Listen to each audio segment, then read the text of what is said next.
गीते जिंकलेले आहेत. भले त्यांनी आपली उमेदवारी मागे घेतली होती तरी ते रिंगणात होते, पण ते जिंकलेले. तुम्हाला वाटत ना की हा खूप मोठा चमत्कार आहे? म्हणजे रेडे कापण्यापेक्षा मोठा चमत्कार आहे. उमेदवारी मागे घेतली तरी जिंकले.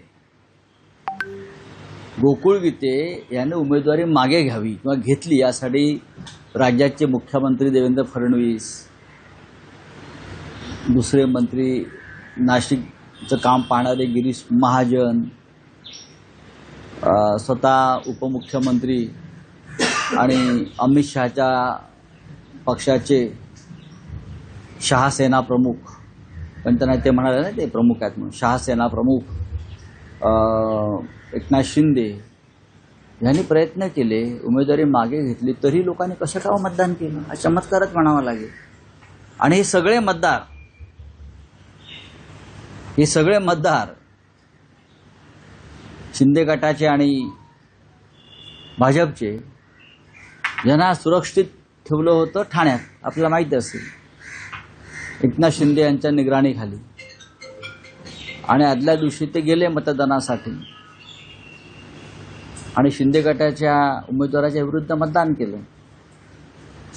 याचा अर्थ भारतीय जनता पक्षाच्या सर्व मतदारांनी अपक्ष उमेदवार गोकुळ गीते यांना मतदान केलं. हा एक रोष आहे. गोकुळ गीते यांनी शिवसेनेकडे सहकार्य मागितलं, आम्ही त्यांना ते दिलं.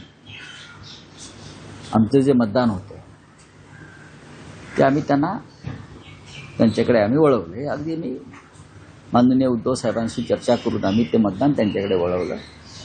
त्याचाही त्यांना फायदा झाला. अर्थात ही सुरुवात आहे. शिंदे गटात आणि भारतीय जनता पक्षामध्ये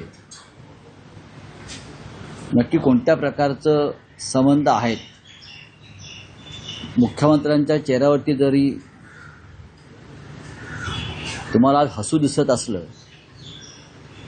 शिंदे बाजूला असताना, तरी ते हसू खोटं आहे. ते हसू खोटं आहे. ज्या पद्धतीनं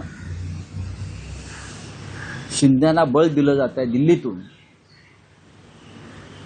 ते महाराष्ट्राच्या हिताचं नाही याची कल्पना सुद्धा राज्याच्या मुख्यमंत्र्यांना आहे. सध्या राजकारण हे भाजपा अंतर्गतच सुरू आहे आणि भाजपा अंतर्गत राजकारणामध्ये वापर होतो आहे शिंदे गटाचा देवेंद्र फडणवीस यांच्या विरुद्ध, त्यांची ताकद कमी करण्यासाठी. त्याच्यामुळे आमच्यासारखे जे लोक आहेत किंवा पक्ष आहेत ते या घडामोडींकडे दुरून पाहत आहेत सध्या तरी. पण शिंदे गटाचा एक उमेदवार भाजपनं पाडला, ठीक आहे, याला सुद्धा बंड म्हणा, जसे ते म्हणतात उद्रेक आहे, यालाही बंड म्हणा, यालाही उद्रेक म्हणा. प्रचंड पैशाचा वापर झाला शिंदे गटाकडून, धमक्या दिल्या. त्या धमक्यांची रेकॉर्डिंग सुद्धा तुम्ही ऐकलं असेल.